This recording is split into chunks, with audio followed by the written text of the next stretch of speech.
Korean আজকে হাট, আমরা আসছি হাটে।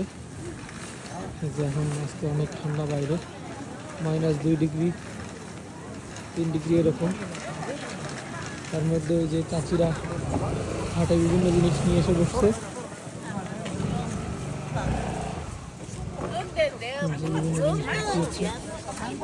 বিভিন্ন ধরনের মাছ, বাচ্চা সাপ,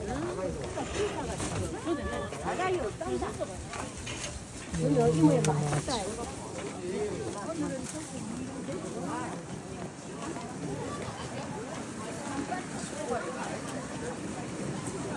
যে বাংলাদেশি স্টাইলের হাট দেখছেন আপনারা, এবার এই বাংলাদেশে যে ঐতিহ্যবাহী যে হাট হয় আমাদের গ্রামগঞ্জে, সেরকম আর কি।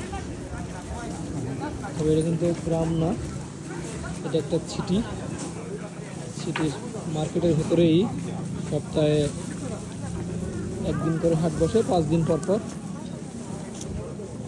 এই তো দেখি কি কেনা যায় হাট থেকে।